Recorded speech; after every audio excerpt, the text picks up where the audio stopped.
Hello and welcome back to Time in the UK.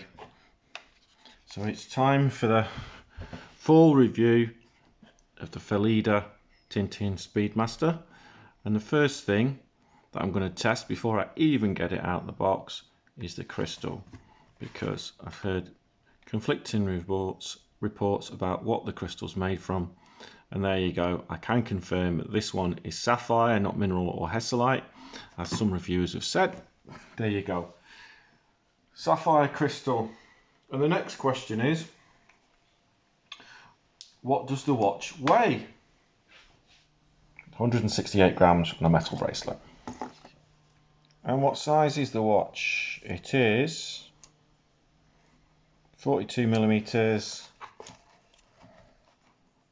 by 14.9, so 15.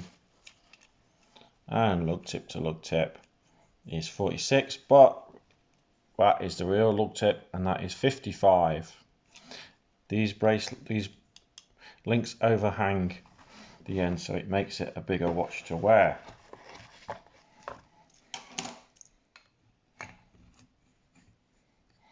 pop it on there. Press that.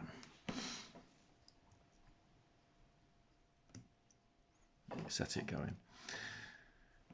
Okay, so when you buy the watch, you get a cardboard box and a swing tag and not much else. And here is the Tintin Moon watch. I believe it's called a Tintin because it's based on the Omega Special Edition, which was made for the film Tintin in Space, possibly because the Tintin in Space rocket had red and white squares on it, and those are the Tintin colours. I'm not sure. And just to follow the space theme, I thought I would display the watch among some genuine moon rocks. I went up there and picked them myself this morning. So these are fresh from the moon, and if you give them a sniff, it smells of sulphur just like the surface of the moon. I'm kidding. These are from a beach in Wales. But they look a bit moony, so I put them there.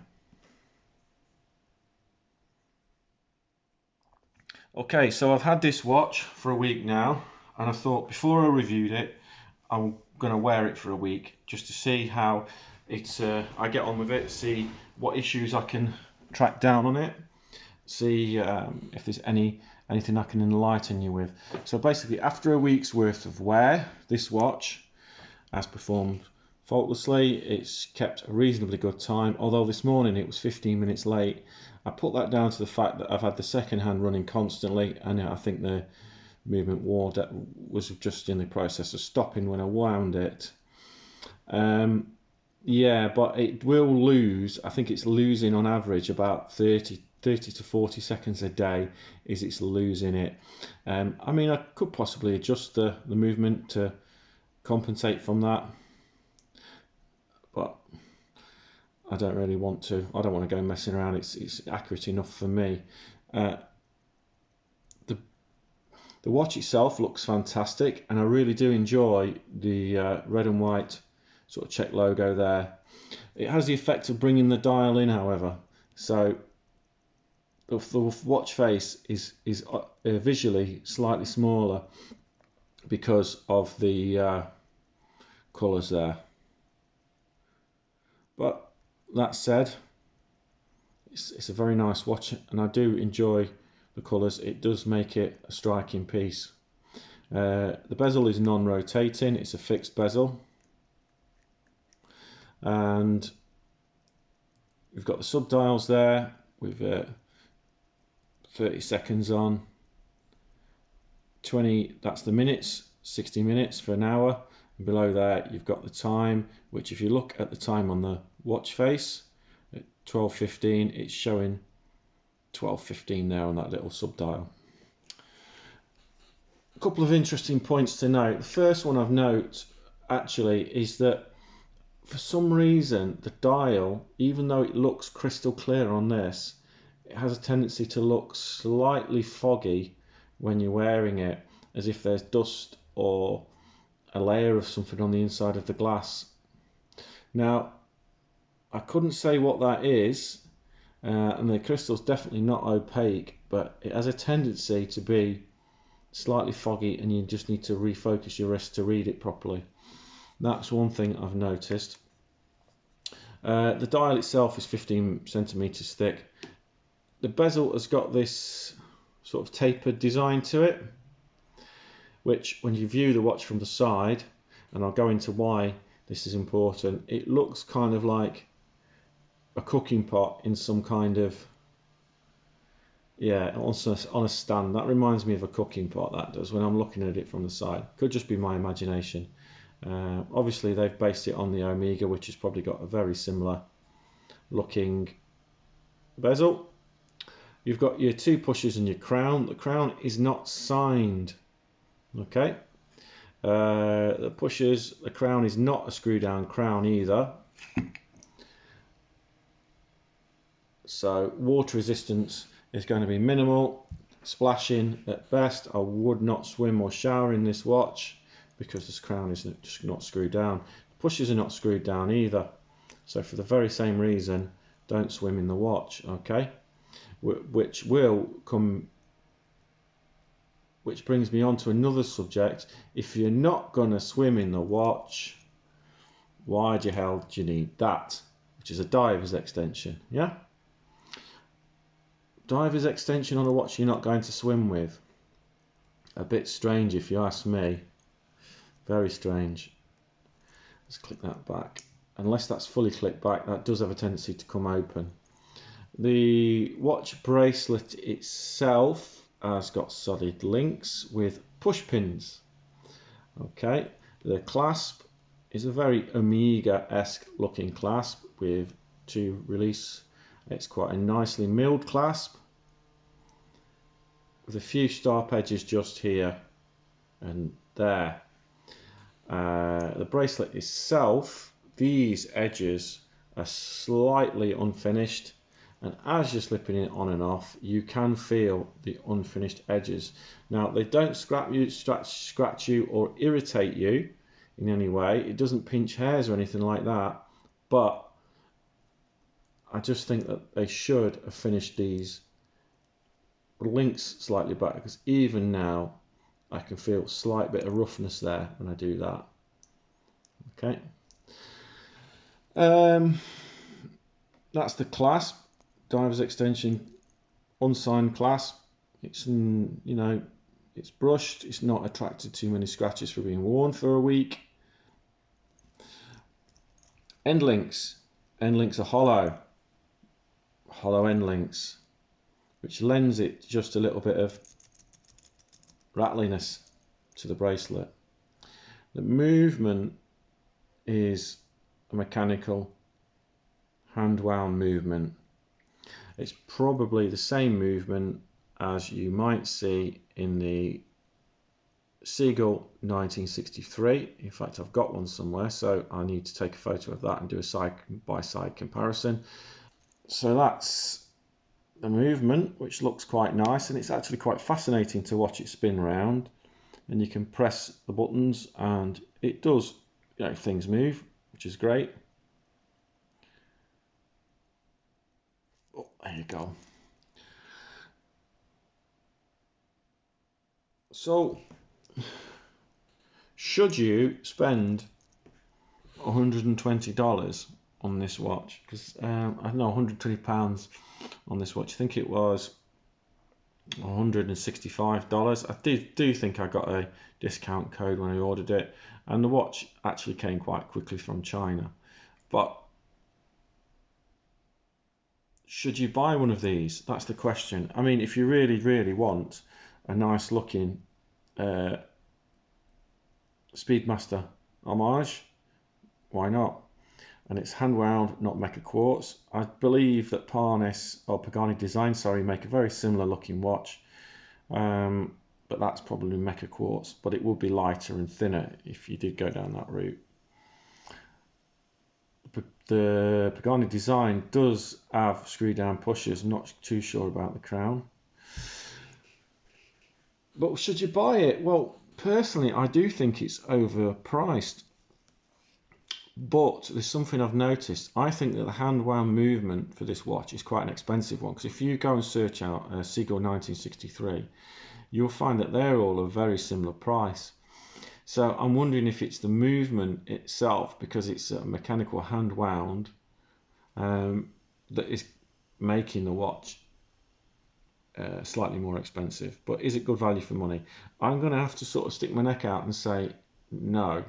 I think price point wise, we should really be paying no more than $100 for this.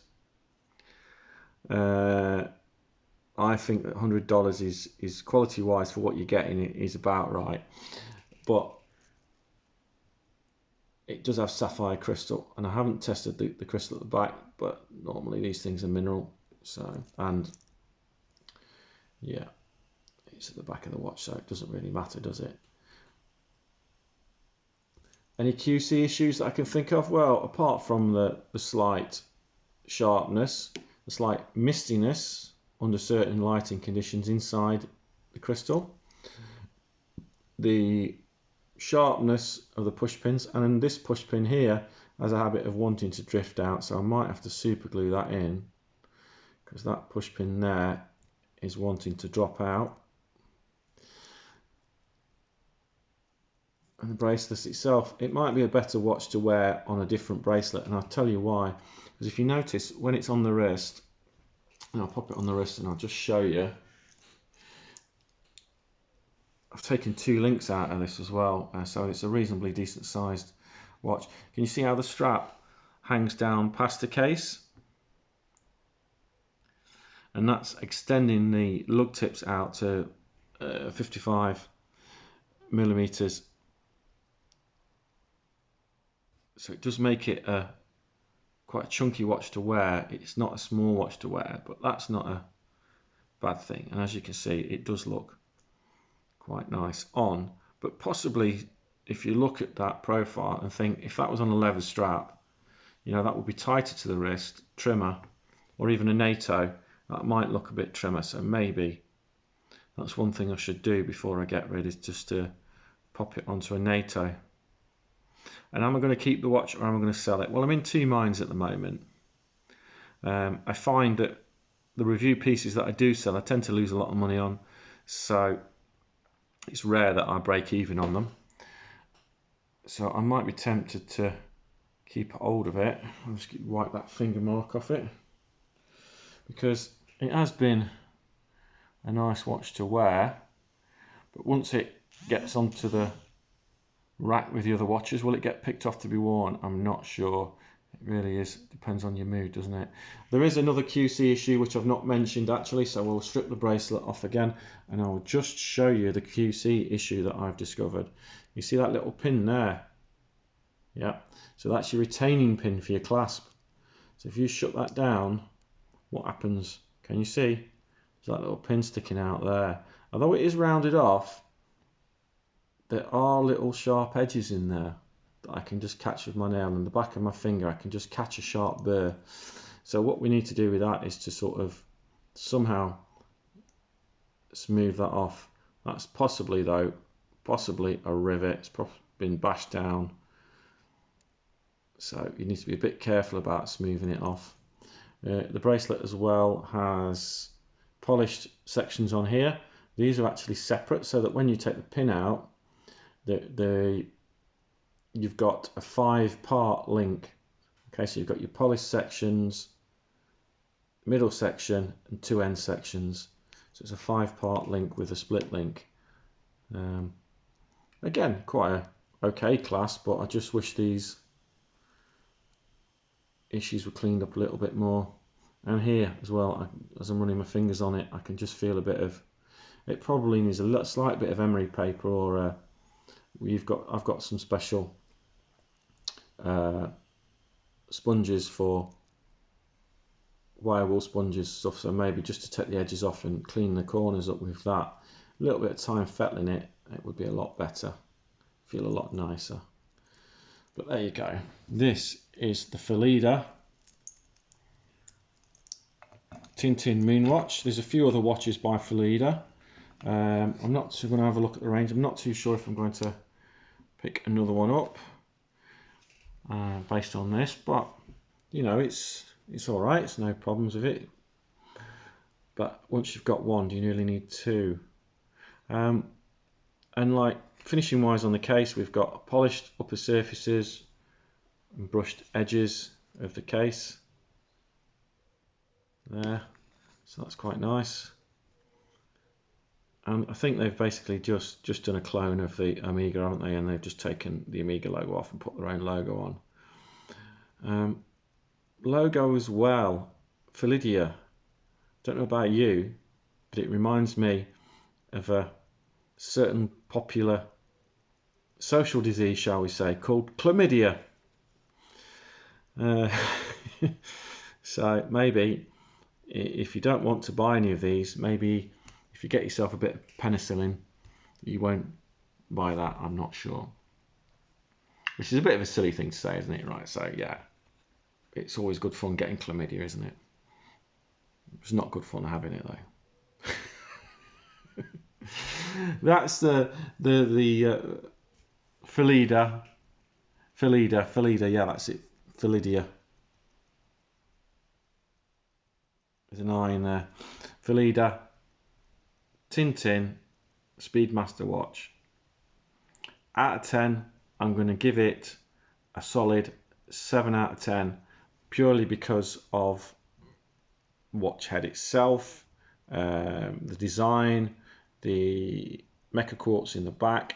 Where it loses points is solely on the strap. Okay, so a note to PHYLIDA: finish the edges. Screw pins will be nice. Look, there's another push pin coming out. A bit more finishing, please, for the price. Okay. I've been Time in the UK. If you like this video, please like, comment and subscribe for more. Thank you very much. See you next time.